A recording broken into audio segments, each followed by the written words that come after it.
The Meditations, by Marcus Aurelius.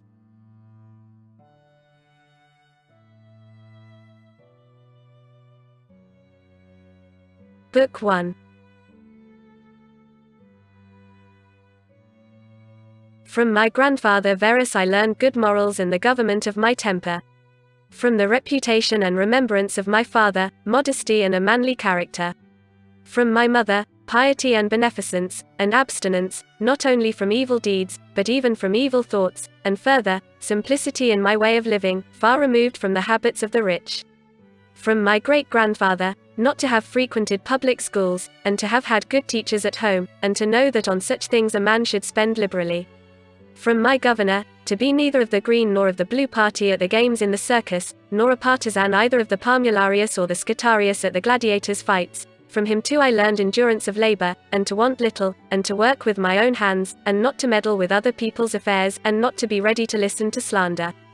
From Dionytus, not to busy myself about trifling things, and not to give credit to what was said by miracle workers and jugglers about incantations and the driving away of demons and such things, and not to breed quails for fighting, nor to give myself up passionately to such things, and to endure freedom of speech, and to have become intimate with philosophy, and to have been a hearer, first of Bacchius, then of Tandisus and Marcianus, and to have written dialogues in my youth, and to have desired a plank bed and skin, and whatever else of the kind belongs to the Grecian discipline.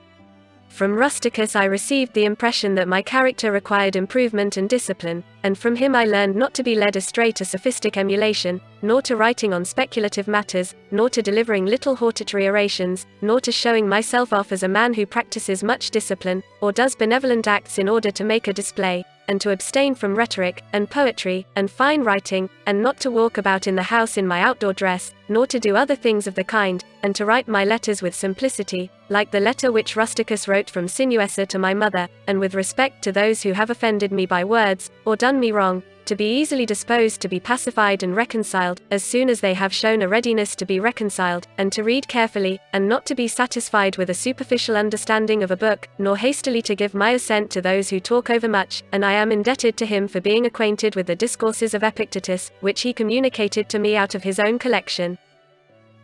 From Apollonius I learned freedom of will and undeviating steadiness of purpose, and to look to nothing else, not even for a moment, except to reason, and to be always the same, in sharp pains, on the occasion of the loss of a child, and in long illness, and to see clearly in a living example that the same man can be both most resolute and yielding, and not peevish in giving his instruction, and to have had before my eyes a man who clearly considered his experience and his skill in expounding philosophical principles as the smallest of his merits, and from him I learned how to receive from friends what are esteemed favors, without being either humbled by them or letting them pass unnoticed.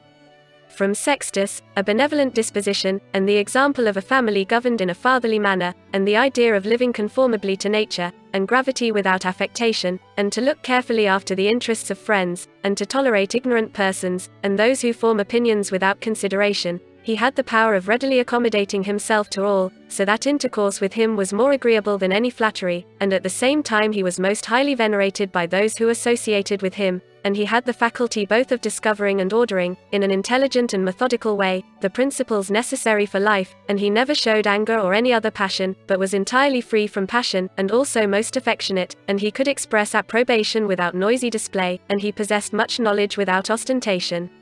From Alexander the grammarian, to refrain from fault-finding, and not in a reproachful way to chide those who uttered any barbarous or solecistic or strange-sounding expression, but dexterously to introduce the very expression which ought to have been used, and in the way of answer or giving confirmation, or joining in an inquiry about the thing itself, not about the word, or by some other fit suggestion.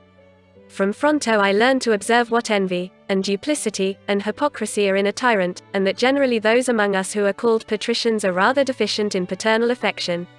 From Alexander the Platonic, not frequently nor without necessity to say to anyone, or to write in a letter, that I have no leisure, nor continually to excuse the neglect of duties required by our relation to those with whom we live, by alleging urgent occupations.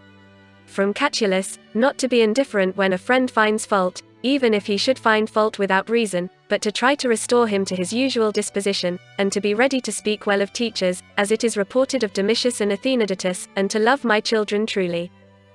From my brother Severus, to love my kin, and to love truth, and to love justice, and through him I learned to know Thrasea, Helvidius, Cato, Dion, Brutus, and from him I received the idea of a polity in which there is the same law for all, a polity administered with regard to equal rights and equal freedom of speech, and the idea of a kingly government which respects most of all the freedom of the governed. I learned from him also consistency and undeviating steadiness in my regard for philosophy, and a disposition to do good, and to give to others readily, and to cherish good hopes, and to believe that I am loved by my friends, and in him I observed no concealment of his opinions with respect to those whom he condemned, and that his friends had no need to conjecture what he wished or did not wish, but it was quite plain.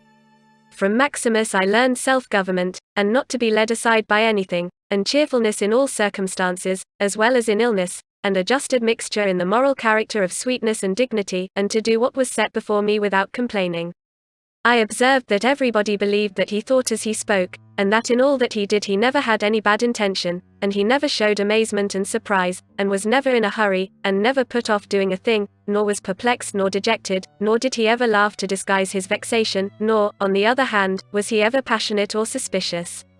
He was accustomed to do acts of beneficence, and was ready to forgive, and was free from all falsehood, and he presented the appearance of a man who could not be diverted from right rather than of a man who had been improved. I observed, too, that no man could ever think that he was despised by Maximus, or ever venture to think himself a better man. He had also the art of being humorous in an agreeable way. In my father I observed mildness of temper, an unchangeable resolution in the things which he had determined after due deliberation, and no vainglory in those things which men call honors, and a love of labor and perseverance, and a readiness to listen to those who had anything to propose for the common weal, an undeviating firmness in giving to every man according to his deserts, and a knowledge derived from experience of the occasions for vigorous action and for remission.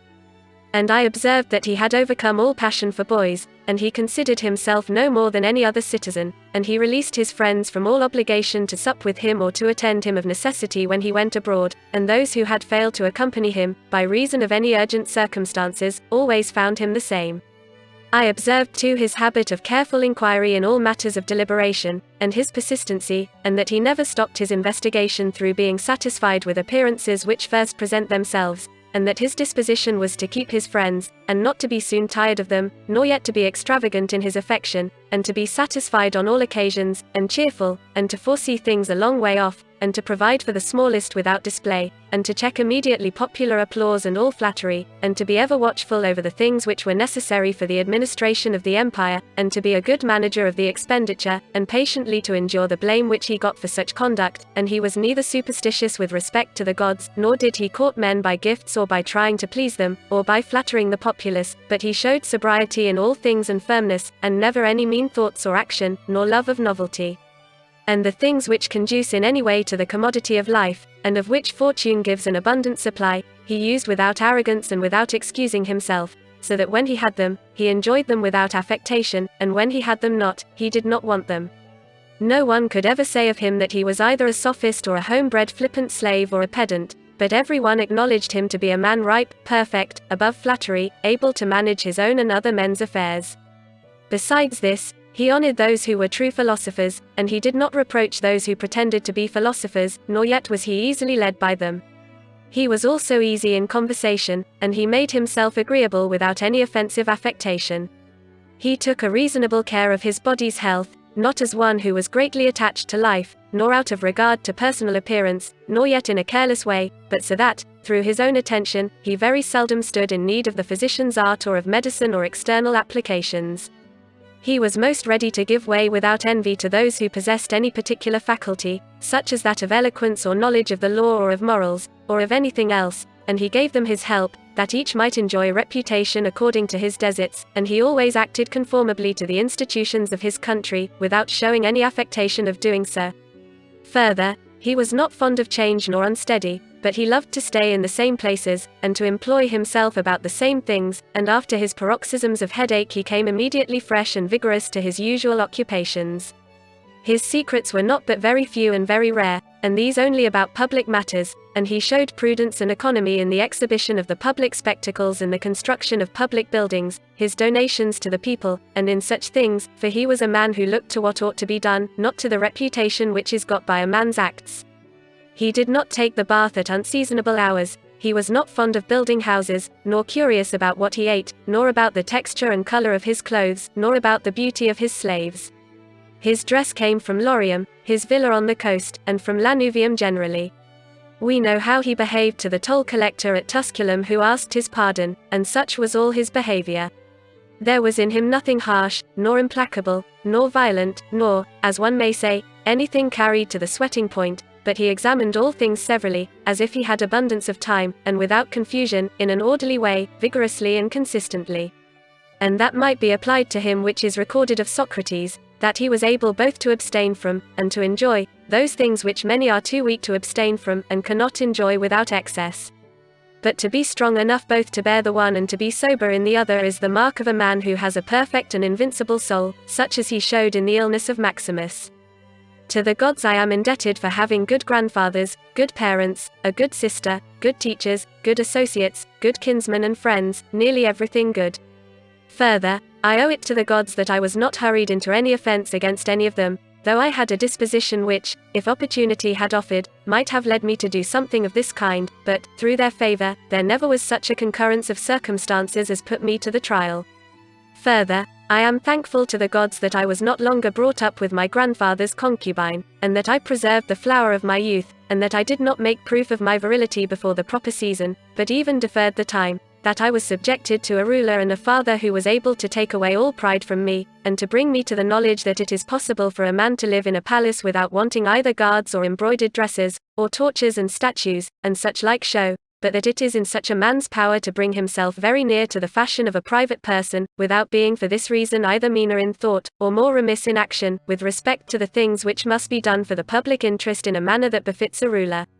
I thank the gods for giving me such a brother, who was able by his moral character to rouse me to vigilance over myself, and who, at the same time, pleased me by his respect and affection, that my children have not been stupid nor deformed in body, that I did not make more proficiency in rhetoric, poetry, and the other studies, in which I should perhaps have been completely engaged, if I had seen that I was making progress in them, that I made haste to place those who brought me up in the station of honor, which they seemed to desire, without putting them off with hope of my doing it some time after, because they were then still young, that I knew Apollonius, Rusticus, Maximus, that I received clear and frequent impressions about living according to nature, and what kind of a life that is, so that, so far as depended on the gods, and their gifts, and help, and inspirations, nothing hindered me from forthwith living according to nature, though I still fall short of it through my own fault, and through not observing the admonitions of the gods, and, I may almost say, their direct instructions, that my body has held out so long in such a kind of life, that I never touched either Benedicta or Theodotus, and that, after having fallen into amatory passions, I was cured, and, though I was often out of humor with Rusticus, I never did anything of which I had occasion to repent, that, though it was my mother's fate to die young, she spent the last years of her life with me, that, whenever I wished to help any man in his need, or on any other occasion, I was never told that I had not the means of doing it, and that to myself the same necessity never happened, to receive anything from another, that I have such a wife, so obedient, and so affectionate, and so simple, that I had abundance of good masters for my children, and that remedies have been shown to me by dreams, both others, and against blood-spitting and giddiness, and that, when I had an inclination to philosophy, I did not fall into the hands of any sophist, and that I did not waste my time on writers of histories, or in the resolution of syllogisms, or occupy myself about the investigation of appearances in the heavens, for all these things require the help of the gods and fortune. Among the Quadi at the Granua.